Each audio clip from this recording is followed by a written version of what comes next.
Não jogue o bebê fora junto com a água do banho. Talvez você já tenha ouvido falar nessa expressão. Ela tem origem na Idade Média, quando os banhos eram tomados em uma única tina. Cabia ao chefe da família tomar o primeiro banho com a água limpinha e depois, sucessivamente e no mesmo local, os demais participantes por faixa etária iam fazendo a higiene pessoal. Os bebês eram os últimos da fila. Você pode imaginar como estava a água da tina nesse momento, né? Que de tão suja era possível perder um bebê dentro dela. Olá, estamos online. Quero saber a sua opinião. Você conhece alguém que se apega a um ponto da questão, ignora os demais e, por insegurança, inviabiliza tudo? Ou seja, joga o bebê fora com a água do banho? Deixe seu comentário. Agora a vida em 3 conselhos. Pare de esperar as coisas acontecerem. Apenas faça com que aconteçam. Se é para ter crise, que seja de riso. Se não puder fazer tudo, faça tudo o que puder. Bem, enquanto você pensa, enquanto você raciocina, vamos ao destaque desta edição. 10.000 são demitidos após lamberem como cachorro. Acompanhe comigo. O Senhor disse a Gideão: quem estiver com medo, assustado e inseguro, pode deixar este monte e voltar para casa. 22.000 homens voltaram para casa, restando apenas 10.000. O Senhor, porém, falou a Gideão: separe os homens em 2 grupos. Num grupo, coloque todos que bebem água das mãos, lambendo-a como fazem os cães. No outro grupo, coloque todos que se ajoelham e põem a boca na água para beber. Apenas 300 homens beberam a água das mãos e em pé. Os demais se ajoelharam e puseram a boca na água. O Senhor disse a Gideão: com estes 300 homens eu livrarei Israel e entregarei os midianitas em suas mãos. Mande para casa os demais. Juízes 7, de 1 a 7. Por que aconteceu? Por que isso aconteceu? Deus sabe. Sim, Ele conhece os que lambem, os que se ajoelham e os que ficam em pé atentamente. Deus sabe quem é medroso, inseguro, frouxo. Quem é incompetente e acomodado. Ele conhece as limitações, a falta de visão ou a visão curta para enxergar além do desafio. Não tem opinião própria e pega carona na maioria. Deus sabe com quem pode contar na missão de vencer e exaltar o nome dele. Volte comigo à história e veja que Gideão significa lenhador. Ele era filho de Joás e pertencia ao clã menos importante de sua tribo. Mas pela saudação do anjo, que o chamou de homem valente, podemos supor que Gideão já havia provado ser um poderoso guerreiro. Gideão, ao ser chamado para a missão, entrou diretamente numa discussão com o anjo sobre a presença de Deus. Isso mesmo, ele discutiu com o anjo. Ele não entendeu como Deus, estando com seu povo, deixaria Israel sofrer. Deus continuou a conversa, desafiando Gideão a resolver o problema.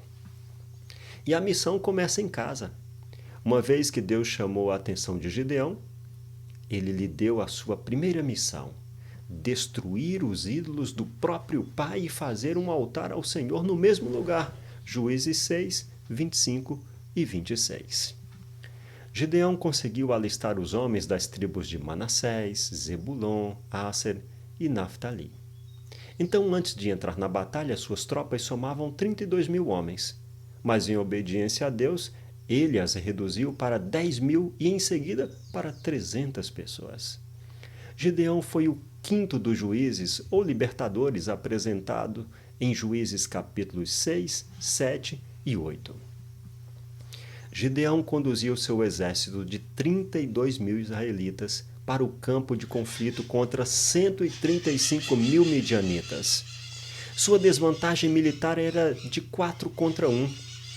Deus não deixou Gideão entrar na batalha com este número de soldados. Em 2 etapas, ele diminuiu a força militar de Israel. Primeiro, 22.000 voltaram para casa. E os midianitas ficaram com uma vantagem de 13,5 contra 1.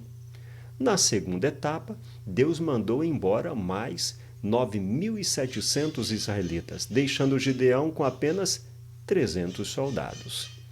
Para derrotar o inimigo, cada soldado israelita teria que vencer 450 do inimigo.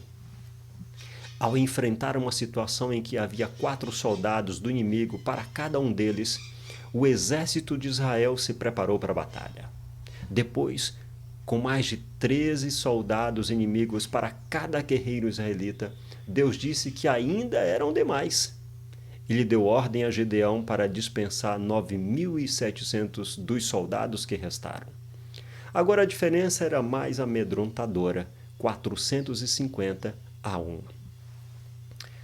Pense mais comigo. 22.000 soldados, 22.000 pessoas inseguras, medrosas, covardes foram dispensadas. Esse grupo disse que entendeu e que apoiaria a visão de Gideão, mas na hora precisa, o grupo não se arriscou por ela. 300 pessoas venceram um exército de 100.000 guerreiros. 300 pessoas com buzinas nas mãos e coragem no coração. Ir para a batalha com buzinas não é tradicional. Há muitos anos, sempre se batalhou com espadas e escudos. Buzinar é muita novidade para a cabeça de alguns. O escritor Dennis Allen afirma que, usando uma estratégia que não fez nenhum sentido em termos militares, a pequena banda de israelitas venceu o exército dos midianitas. Até hoje, muitas pessoas não aprenderam esta lição. Confiam em números, achando que grandes multidões são evidência da aprovação de Deus. Nem sempre a maioria está com razão. É possível sim que a minoria esteja certa ao aceitar a proposta simples de um líder humilde. Talvez você esteja se perguntando, por que Deus dispensou aqueles que lambiam a água iguais a um cachorro, e os que se ajoelhavam para beber a água? Por que Deus escolheu? E por que Deus escolheu alguns e rejeitou outros? Em 1 Coríntios 1:27 diz: Deus escolheu as coisas loucas deste mundo para confundir as sábias, e Deus escolheu as coisas fracas para confundir as fortes. Já em João 23:13 é dito: Deus faz o que quer. Quando ele decide fazer alguma coisa, ninguém pode impedir. E atenção, só leve para a guerra aquele que beber água e que fique de olho nos inimigos. Aquele que beber em pé e fique atento, fique de olho no adversário. Quem fica em cima do muro é rejeitado. Gideão e sua banda de homens cansados perseguiram os midianitas. Quando os soldados israelitas passaram nas cidades de Sucote e Penuel, eles pediram pão. Os homens dessas cidades não tiveram coragem para tomar uma atitude durante a batalha. Com medo de ofender os reis dos midianitas, eles recusaram ficar em pé com os homens de Deus. Só depois da batalha, quando baixar a poeira, apoiariam o projeto dos servos do Senhor. A decisão desses homens mostrou uma preocupação política ao invés de convicção espiritual. Pensaram mais na influência de homens importantes do que na palavra do Senhor. Gideão não aceitou tal postura. Ele voltou às mesmas cidades e castigou os covardes que recusaram apoiar os servos do Senhor naquela batalha. Hoje, muitas pessoas religiosas que alegam ser discípulos de Cristo demonstram a mesma covardia. Definem suas posições doutrinárias e políticas pelo vento de opiniões. Entendem mais de ibope do que de fé, mais de tradição do que de verdade, e mais de partidos do que de convicções. Paulo mostrou que o cristão deve sempre definir a sua posição pela palavra do Senhor e não pela opinião da maioria. Se meu objetivo fosse agradar as pessoas, não seria servo de Cristo, disse Paulo, Gálatas 1:10. O corajoso Paulo também afirmou: ponha à prova tudo o que é dito, examine e fique com o que é bom. 1 Tessalonicenses 5:21. Neste tempo final a promessa está valendo. Não tenha medo, pois estou com você. Não desanime, pois sou o seu Deus. Eu fortalecerei e o ajudarei, com a minha vitoriosa mão direita o sustentarei. Isaías 41, versículo 10. E hoje, o segredo é entender que Deus usa pessoas comuns para realizar planos extraordinários. Fique em pé e com os olhos bem atentos, bem abertos. Até quando você vai ficar fazendo do mesmo jeito, hein? O chamado é para puxar para cima, mas você insiste em puxar para baixo. É para ir para frente, é para tocar a buzina. Lembre-se, Deus deu algo precioso ao ser humano quando o criou. O livre-arbítrio é para pensar e fazer suas escolhas voluntariamente. Na batalha da vida, você está se ajoelhando, lambendo ou em pé com coragem e fé? Está preso na tradição ou disposto a fazer diferente e melhor? Você faz parte do grupo que levanta a mão, mas não consegue dizer o que está pensando? Ou é daqueles que fala e na hora de agir trava e fica só olhando acontecer? Ei, é hora de mudar de nível. Gideão será lembrado eternamente como exemplo de coragem e fé. Está lá em Hebreus 11:32. A grandeza desse homem não se encontra na sua autoconfiança. A Bíblia não comenta sobre sua aparência física, nem sobre seu jeito de falar. Gideão se destacou na história não por ser um grande homem, mas por ter um grande Deus.